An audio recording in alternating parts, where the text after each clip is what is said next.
ఏది అయినా ట్రై చెయ్యి ఆచి చికెన్ మసాలా. ఆచి చికెన్ మసాలా.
కాంగ్రెస్ ప్రభుత్వాన్ని ప్రశ్నిస్తున్నందుకు నిన్న ఆర్టీసీ సమ్మెపై ఒక ఛానల్ డిబేట్లో పాల్గొన్నాం.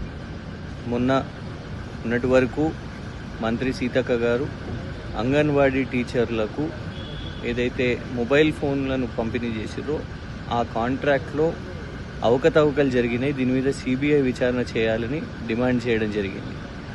దానికంటే ముందు మంత్రి పొంగులేటి శ్రీనివాసరెడ్డి గారి కుమారుని యొక్క రాఘవ కన్స్ట్రక్షన్స్ ఇల్లీగల్ మైనింగ్ చేస్తుంది అని బీఆర్ఎస్ నిజ నిర్ధారణ బృందంలో మేము కూడా పాల్గొని కోత్వాల్గూడకు వెళ్ళి దాన్నన్నింటినీ కూడా సోషల్ మీడియాలో ప్రశ్నించినందుకు ఇవాళ నన్ను ఎదుర్కోలేక మా భార్యపై కాంగ్రెస్ సోషల్ మీడియా గాంధీ భవన్ కేంద్రీకృతంగా వాళ్ళు తప్పుడు ప్రచారాలు చేస్తూ లేని దాన్ని క్రియేట్ చేస్తూ ఆంధ్రప్రభ పేపర్లో రాంది కూడా వీళ్ళే ఆంధ్రప్రభ అని క్రియేట్ చేసి వీళ్ళు తప్పుడు ప్రచారాలు చేశారు. దానిపై పోలీసుకు ఫిర్యాదు చేయడానికి మేము వెళ్తే ఇవాళ మమ్మల్ని జైలుకు పంపిస్తున్నది కాంగ్రెస్ ప్రభుత్వం.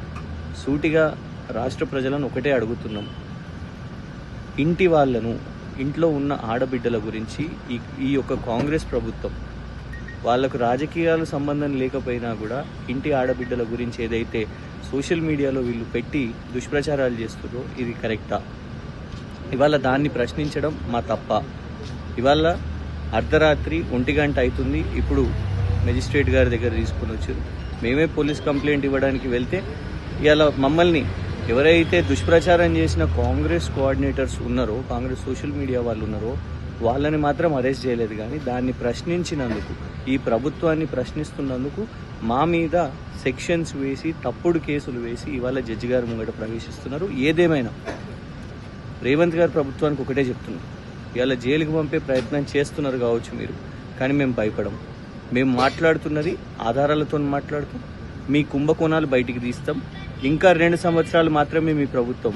మీరు ఎన్నెన్ని కుంభకోణాలు చేసినా, ప్రజల మీద ఎంత చిత్రహింసలు పెట్టినా అవన్నిటిని కూడా ప్రశ్నించడానికి మేము ఏమాత్రం కూడా మీ తప్పుడు కేసులు, మీ జైళ్ళు భయపడేది లేదు.